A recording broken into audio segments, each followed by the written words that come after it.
was that a lot of detractors. I mean, as far as the social circle, a lot of people thought it was pretty cool. But in terms of support and really believing in you, the few and far between, right? Yeah, yeah. And I think that's why it's, you know, it's cliche, but it's true. That's why it's believing in yourself.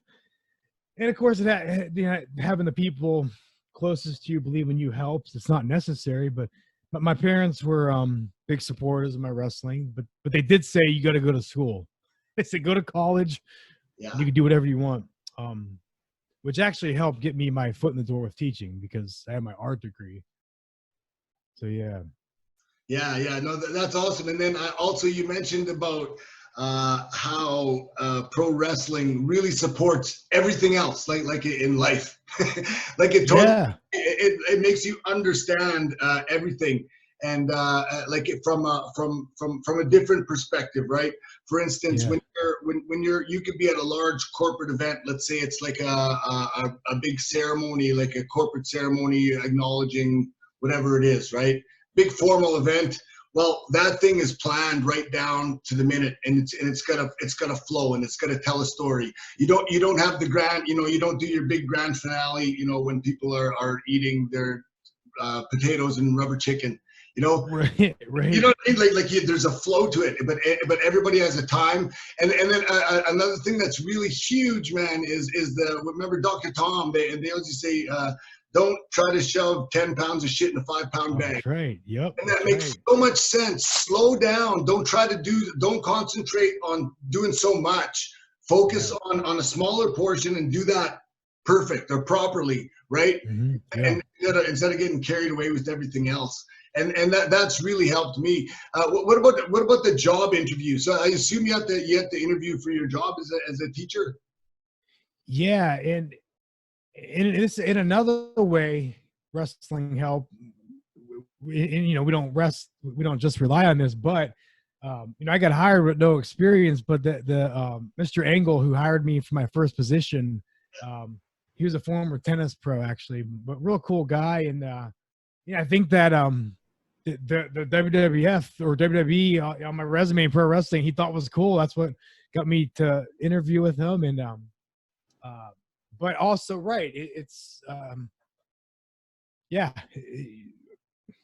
you got to yeah. That's the thing, though. That some people recognize the experience and the competencies that you get from wrestling. Some people, not at all. They just have no idea whatsoever. They just think it's like playtime. You know what I mean? Like organized. Right. And what's funny about that is, so when I got hired for my first teaching position, yeah, it just flowed well. The wrestling was a good thing. I can't think of any more specific examples, but I can tell you right when it didn't work. So when I first left wrestling, and it was good for me, I was just willing to try different stuff. So like I went and interviewed with Enterprise car company. Yeah. And and so this is when like the guy just didn't get it at all. He's like, tell me about your past work experience. And he's asking me all these like real serious questions. And I'm like, well, I have to compare it to is wrestling. He's like, well, what happens? The coworker needs to change something on the fly and you have to be in position. And I remember like giving an example of like calling a match on the fly and listening to the crowd and adjusting what you're going to do. You have a bunch of phony pre-planned bullshit and you scrap it. And you're like, we're sitting in a headlock. Like I didn't say that exact thing, but that's pretty much what I told him. But I was like, this guy doesn't get what the heck I'm talking about at all. Right. That's another thing, right? Like you learn that you can't always just script everything and plan everything out and expect that there's going to be no changes, because something could always happen where you're going to have to adapt.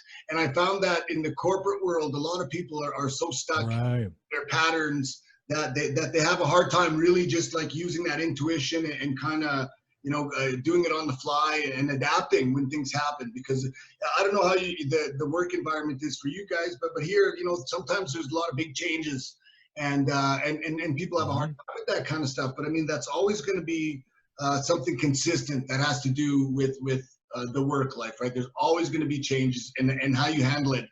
And like you mentioned, it is that's a pretty big transition to go from full, like that your focus is all about professional wrestling to that recognition that you got to start branching out and looking at something else, and then to really thinking, okay, this is where I should be focusing, and I better focus it. Now I'm going to focus, right? Yeah. Because you've got that artistic spirit, you've got that pride, and you're thinking, you know, oh, now I'm part-time, now I'm going to only do it on the weekends, and that kind of thing. But you know what? If I could go back, like I wouldn't change anything. I would always make sure that I have some sort of a job that will provide for me so that I can afford, like Jimmy used to say, my wrestling habit. Oh, the Cornette used to say that? Jimmy Cornette used to say that. Yeah, it's good. So you were living in Ohio before, is that correct? Yeah, so I grew up in Ohio, and I moved to Louisville, Kentucky, to start training full time for Ohio Valley Wrestling, and then I haven't been back to Ohio since. I mean, I've been back to visit my family, but I haven't lived there since. No, I honestly, I just kind of assumed that when everyone, you know, like went and did their runs and things, you know, went their different ways, I kind of assumed people would end up going back home. But I guess once you get used to living in Florida. Yeah. Oh yeah. I love it here. Yeah. I'm really, I think about that often. Getting rehired with WWE really changed my life because it brought me to Florida, and then I met my wife here, and you know, it's just everything's here, and I just like Florida, man. I love it here.